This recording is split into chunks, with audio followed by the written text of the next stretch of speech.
The Spanish Empire. In the 1500s, Spain became the richest power in Europe, almost overnight. Galleons sailed from the Americas loaded with New World gold and silver, so much that at one point, Spain controlled over a third of all the precious metals circulating in Europe. This wealth funded golden palaces, vast fleets, and an empire that stretched across Europe, the Americas, Asia, and Africa. But the treasure came with a hidden curse. The crown used silver shipments not to build long-term strength, but to finance endless wars, fighting the Ottomans in the Mediterranean, Protestant rebels in the Netherlands, rival France, and even England. Spain borrowed heavily from European bankers to pay for campaigns, and when the treasury ran dry, default followed. By the early 1600s, Spain declared state bankruptcy not once, not twice, but at least 4 times in less than a century. Meanwhile, the steady flood of silver caused inflation so severe that the wealth Spain mined made daily life more expensive across all of Europe. Spaniards themselves saw living standards collapse while the state sank deeper into debt.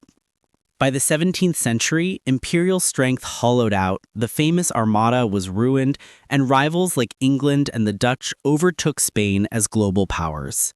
Spain went from the richest empire in Europe to a warning about easy money. Treasure can buy glory quickly, but without discipline, even mountains of gold can sink an empire. The Soviet Union. They rose from revolution to become one of the 2 Cold War superpowers. With vast oil, natural gas, minerals, and land stretching across 11 time zones, the USSR commanded immense resources. At its peak, it fielded the world's largest army, launched the first man into space, and rivaled the US in every field of global influence. But beneath the image of power, the Soviet economy was brittle. Centralized planning stifled innovation, factories turned out poor-quality goods, and agricultural collectives struggled to feed the people. Consumer shortages became normal, while billions were funneled into the military. The US-Soviet arms race drained the treasury. By the 1980s, military spending consumed up to a quarter of Soviet GDP, even as oil prices collapsed and debt mounted. Gorbachev's reforms exposed just how fragile the system was. When the Berlin Wall fell and republics demanded independence, the Soviet Union had no financial means or political will to hold together. In 1991, the USSR imploded. A superpower with immense resources had effectively gone bankrupt, not in gold or silver, but in the failure of its economic model. Its collapse reshaped the entire world order, ending the Cold War but leaving behind the reminder that even vast resources cannot sustain a rigid, overextended system forever. The Roman Empire. It wasn't just powerful, it was the richest and most expansive empire the Western world had ever seen. At its height, Rome controlled around a quarter of the world's people, stretched from Britain to the Middle East, and funded roads, aqueducts, theaters, and grand armies with a constant flow of tribute and taxes. But the same machine that made Rome rich also burned through its wealth. Vast military campaigns required staggering resources. By the 3rd century, nearly 500,000 troops had to be paid, armed, and supplied. To cover the costs, emperors debased the currency, mixing silver coins with cheap metals. The result was runaway inflation. Staples like grain cost dozens of times more than they had just decades earlier. At the same time, corruption drained the treasury, wars disrupted key trade routes, and heavy taxes crushed ordinary citizens. Expansion slowed, but spending didn't. By the late Empire, Rome struggled to pay legions, maintain infrastructure, or defend its long borders. When Germanic tribes pushed in during the 4th and 5th centuries, Rome's financial and military weaknesses were exposed. Its collapse wasn't one dramatic bankruptcy, but a long bleed. Overspending, instability, and debt eroded the very empire that once seemed invincible. The fall of Rome remains history's greatest reminder that even the richest empire can go broke when its ambitions outgrow its resources. The Qing Dynasty. In the 1700s, the Qing Dynasty ruled the richest state on earth. China, under the Qings, produced so much wealth, tea, silk, porcelain, that together they represented more than 30% of global GDP, dwarfing Europe's economies. The Forbidden City symbolized a world power secure in its tradition and prosperity. But cracks began to show when Britain opened the floodgates of opium trade in the early 1800s. Addiction spread nationwide, draining productivity and silver reserves. When the Qing tried to crack down, Britain and later other Western powers smashed them in the Opium Wars.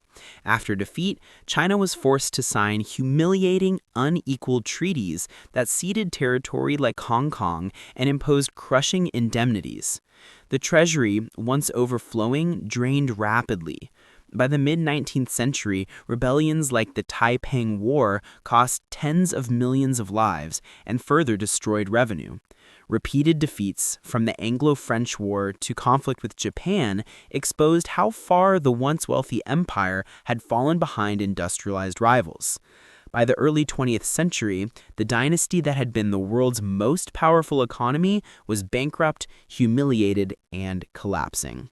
The Qing story proved that even unmatched wealth can be dismantled when corruption, addiction, and relentless foreign exploitation collide.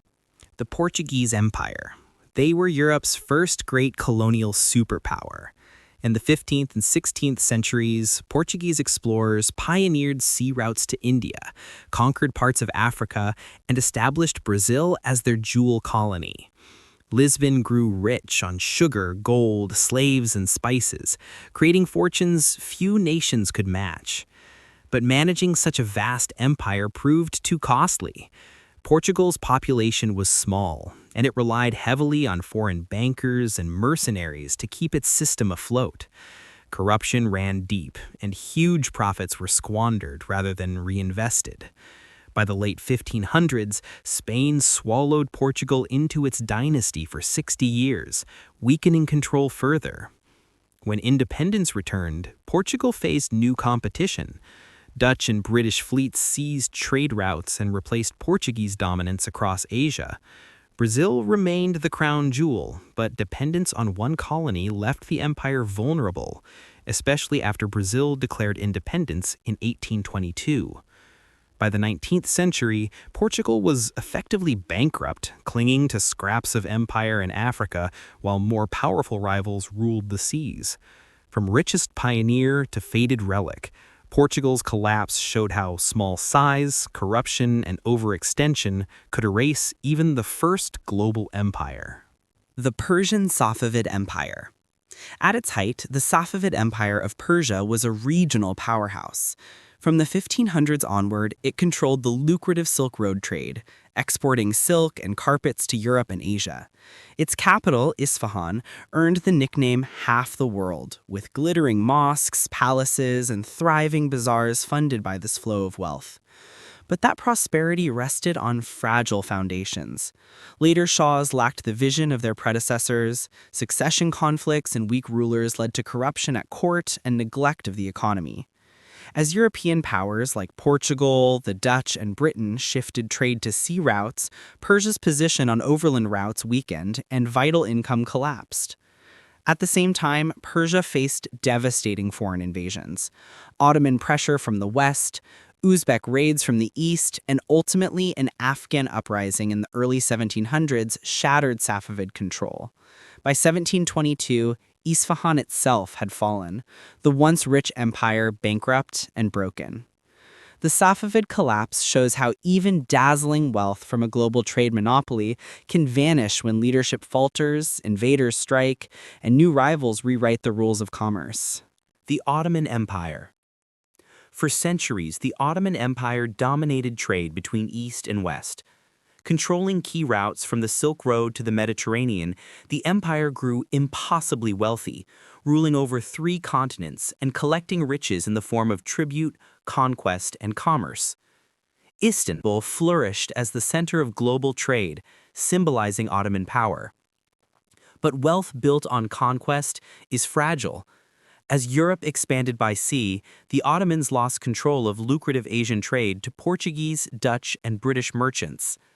Corruption and mismanagement within the empire drained resources. By the 1800s, modernization lagged, and costly wars with Russia, Austria, and rebellious provinces sapped the treasury. To survive, the empire relied on enormous loans from European creditors. Interest payments piled up until by 1875, the Ottomans officially declared bankruptcy. The so-called sick man of Europe fell deeper under foreign influence, as creditors created special commissions to directly collect taxes and customs from Ottoman citizens. Once one of the world's richest and longest-lasting empires, the Ottomans ended in financial collapse, their wealth hollowed out by debt and control handed to outside powers. In the end, the empire's bankruptcy wasn't just economic. It spelled the slow death of nearly 600 years of Ottoman dominance. The Mughal Empire. In the 1600s, the Mughal Empire in India was one of the richest civilizations on Earth. With flourishing cities, monumental architecture like the Taj Mahal, and thriving trade in textiles and spices, it controlled nearly a quarter of global GDP, an economic giant far ahead of Europe at the time. But immense wealth bred decadence. Later emperors spent fortunes on palaces and courtly luxury, while constant wars of succession and expansion drained the treasury. Powerful regional governors began keeping more revenue for themselves, fracturing central control. At the same time, foreign threats grew. Persian and Afghan invasions hammered the empire, and European traders, especially the British East India Company, expanded influence. By the 1700s, Mughal authority shrank to little more than Delhi, while their wealth and resources were steadily siphoned off by the growing British colonial machine. The Mughal Empire didn't vanish overnight, but its bankruptcy was clear. Once the heart of global commerce, it became a puppet state under foreign control. Its long decline revealed a truth shared by many empires, that vast riches can be squandered through internal corruption and foreign exploitation. And in India's case, that wealth fueled Britain's rise, even as the Mughals themselves crumbled. The German Empire, Weimar period. Before 1914, the German Empire was Europe's rising giant. Fueled by rapid industrial growth, a skilled workforce, and cutting-edge science, it became the continent's leading power in chemicals, engineering, and steel. Berlin was booming, and Germany rivaled Britain and France in wealth and influence. Then came World War I. 4 years of total war drained the treasury, shattered infrastructure, and left nearly 2 million soldiers dead. To finance the conflict, Germany borrowed massively, assuming victory would allow it to repay debts with reparations from others. But defeat in 1918 flipped the script.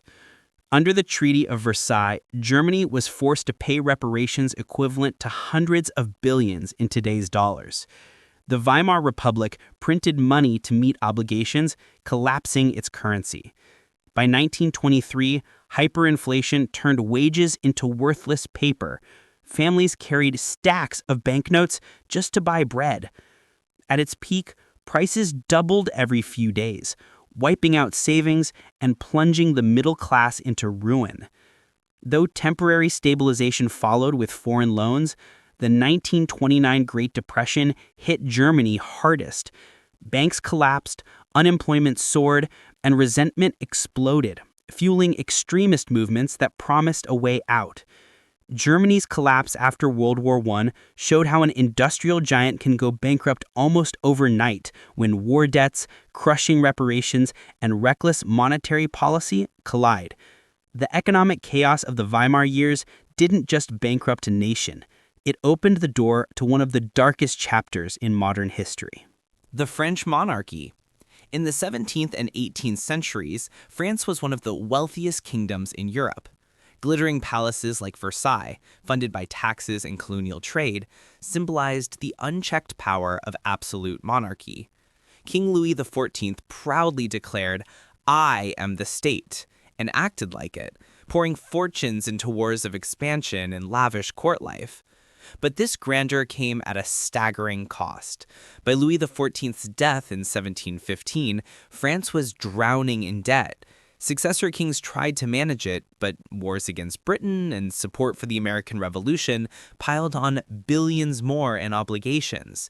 The monarchy borrowed constantly from bankers, and when revenue ran short, it increased crushing taxes on ordinary peasants instead of the wealthy nobility. By the late 1780s, France faced bankruptcy. The government literally could not pay interest on its loans, while bread prices skyrocketed from inflation. Furious citizens saw Versailles' luxury in sharp contrast to their hunger. In 1789, the financial crisis tipped into a political explosion, the storming of the Bastille and the French Revolution. The monarchy's collapse showed that even the richest kingdom can collapse when wealth is squandered on luxury and endless war. In France's case, bankruptcy didn't just empty coffers, it brought down an entire royal order. The Egyptian Empire. More than 3,000 years ago, Egypt's new kingdom rose as the superpower of the ancient world. Pharaohs like Thutmose III and Ramses II built sprawling temples at Karnak and Abu Simbel, commanded gold mines in Nubia, and secured trade routes reaching deep into the Near East. Egypt's wealth was legendary: grain, gold, and armies that dominated the Bronze Age. But prosperity could not last forever. By the 12th century BCE, Egypt faced a perfect storm of problems: costly wars with the Hittites and Libyans, invasions by the mysterious Sea Peoples, and dramatic shifts in trade routes that cut into Egypt's income. On top of that, over-farming and resource depletion weakened agriculture just as famines spread across the region. By the end of the New Kingdom, pharaohs were no longer god-kings, but struggling rulers barely holding on to power. Temples fell into disrepair, officials went unpaid, and Egypt's international clout collapsed. From the world's powerhouse, it slipped into centuries of decline, eventually ruled by foreigners. The Egyptian bankruptcy wasn't sudden, it was death by 1,000 cuts. Invasions, famine, and exhausted resources, stripping away the glory of one of history's first great empires.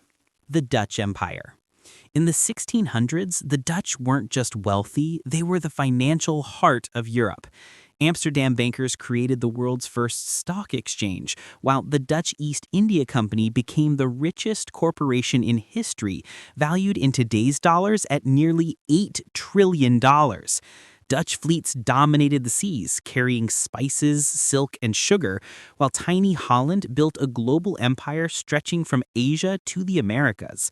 But empire and finance carry risks. The Dutch funded expansion through heavy borrowing, and wars against Spain, Britain, and France drained resources. At home, speculative bubbles exposed weaknesses, the most famous being tulip mania, where rare bulbs sold for more than houses before collapsing overnight. As the century went on, Britain and France outpaced Dutch power. Wars devastated trade fleets, debts piled up, and the once mighty East India Company bled money instead of making it. By the 18th century, the Netherlands was no longer an imperial titan, but a second-tier power burdened with loans. The Dutch story shows how even the richest commercial empire, built on innovation, can hollow out when speculation and endless wars overwhelm sustainable growth. The Byzantine Empire. It was Rome's heir, founded when the empire split in two, with Constantinople flourishing as the richest city in Europe for centuries. Control of Mediterranean trade, thriving agriculture, and gold from imperial taxes made Byzantium a fortress of wealth. For centuries, it stood as Europe's shield against waves of invaders from the east. But defending that vast territory came at a staggering financial cost. Endless wars with Persia, Arab caliphates, and Turks drained the treasury. To pay soldiers and mercenaries, Byzantine rulers relied heavily on loans from Italian city-states like Venice and Genoa. By the 11th and 12th centuries, those creditors held enormous leverage over Constantinople's fortunes.